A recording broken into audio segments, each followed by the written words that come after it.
Without a doubt, I can say that I am most definitely a fan of the romance genre. It's funny when I think about it because in romance, it is so predictable. Like, we all know who the main character is going to end up with, right?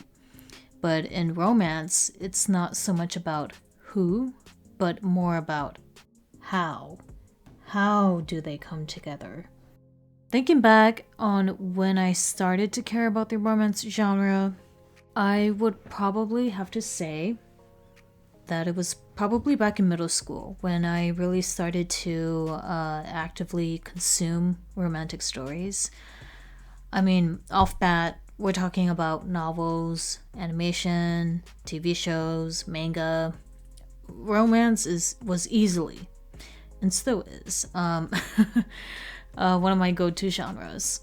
So I went ahead and put together a list of some of my favorite romance tropes. But as a reminder, this video is just for entertainment purposes. These are just my own opinions.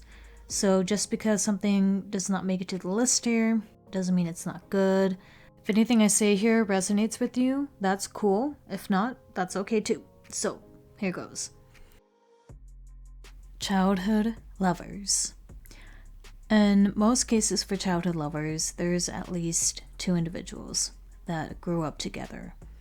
Usually that's either in school or they lived in the same neighborhood. Eventually, one or both falls in love with each other. I think what makes me like this trope so much is it's basically a story about first love.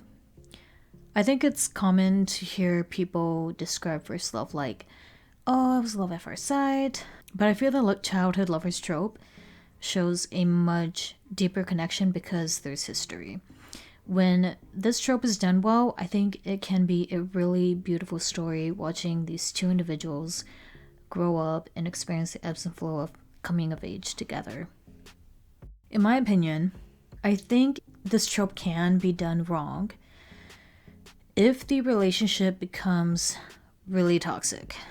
I will be honest, I don't really have a clear line on this, but generally, if the toxicity is romanticized instead of being an arc that the couple overcomes, I think it can come off a little distasteful.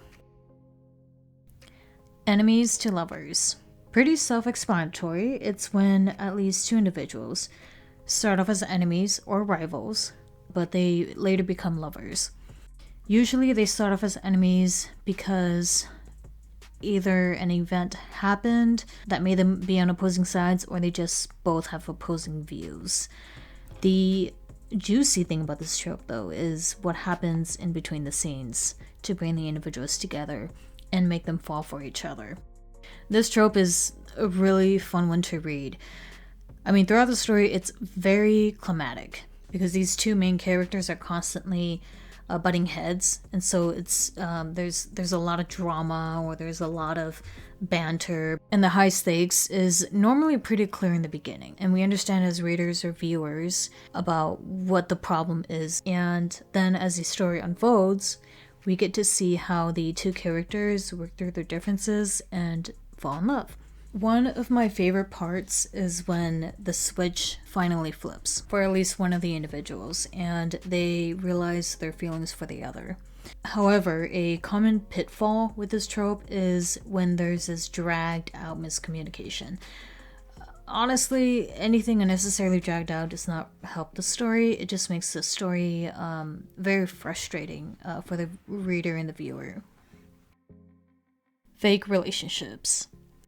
It's when both individuals agree in the beginning that their relationship is fake or contractual, which usually includes a predetermined end date of the relationship. Basically, in other words, the start of the relationship is not based off of love, but it's out of necessity because of whatever situation they're in. Needless to say, they actually end up falling in love with each other. This trope is also a fun one to read. There's a lot of comedic opportunity in this type of story. Sometimes the banter behind the scenes when the two of them are alone is just hilarious.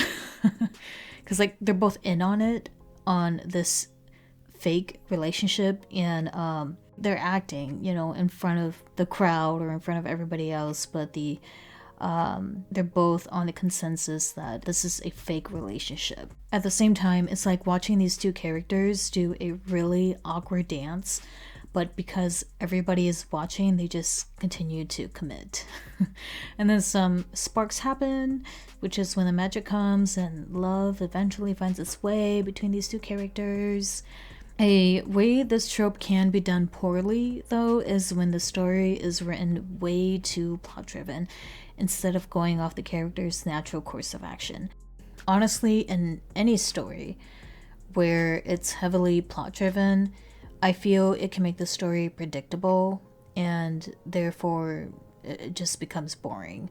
Everything just starts to feel like it's conveniently lined up, and the characters basically just become these puppets going through the plot. The thing about like consuming a story, whether you're reading it or you are watching it, like through an animation series or a movie, it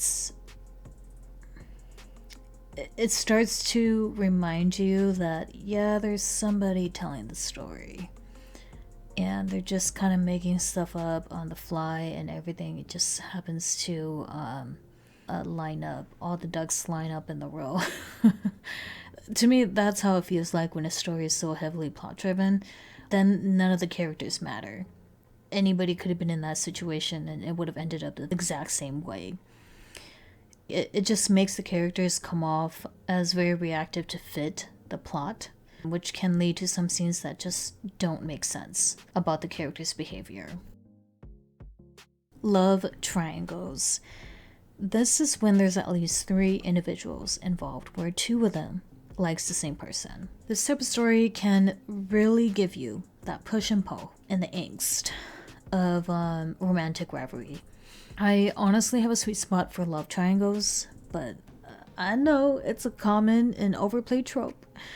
But this type of story, it can get so good. It's really where a lot of drama revolves around the love triangles. And it can really put you on the edge of the seat, and it just does a really good job at building up anticipation when there's like this push and pull between the characters. Even in cases where the love triangle is not the main trope, I have seen where lots of stories include some element of the love triangle. But yeah, so my usual complaint though about this trope is when the person who the other 2 are in love with drags out the story, because this person is indecisive, but at the same time this person purposely leads on the other 2 characters. When it comes to that, it just makes this person come off as attention seeking rather than someone who wants to have like a genuine relationship. It's different though if the person made it clear to the other 2 characters that they're not looking to be in a relationship. Then now we're kind of talking about a different story than if these other 2 just keep pushing. But yeah. Secret identity love. It's when at least one character has a secret identity and has a romantic interest or relationship with another character. Because this type of story involves secrecy, where at least one character has not revealed their true self, it can add an interesting element on how the character weaves through the story. Some common types of secret identities can include gender benders, civilian hero, undercover spies, and of that sort. I'd say this trope can be done wrong if the character's motives are either unclear or they're indecisive on how they want to proceed with their romantic interest. What that does is it just drags out the story, and it can lead to plot-driven fillers. Another favorite trope is wholesome love. I don't see much people talk about this trope, but it's just about a romantic relationship. There's not really a lot of drama, and it's just a really wholesome, healthy relationship. There's something about it that's just really comforting to consume, I guess, as a reader or as a viewer. And it's just wholesome. It's the type that makes you go, "Oh, that was nice." Um, for this trope, though, I can see how it could kind of drag out, and maybe it could just eventually just become like a slice of life, where it's like, oh, just these people doing these mundane things, but they're in a relationship. I guess I could see with the lack of drama in this trope, it can fall into that pitfall of just getting boring. So, of course, with most things, if it's not the main genre, it obviously wouldn't need so much build-up or details in that space. I have seen other stories drag out romantic subplots, but in that instance, it's usually not a big deal, considering the romance is just a subplot. I see this done often in shonen genres, and pretty much any other genres like horror, slice of life, action, and of that sort. But yeah, so do you have any favorite romance tropes? Let me know in the comments below, and maybe if you guys have any recommendations that revolves around these tropes that I mentioned, let me know, and I will be happy to check it out.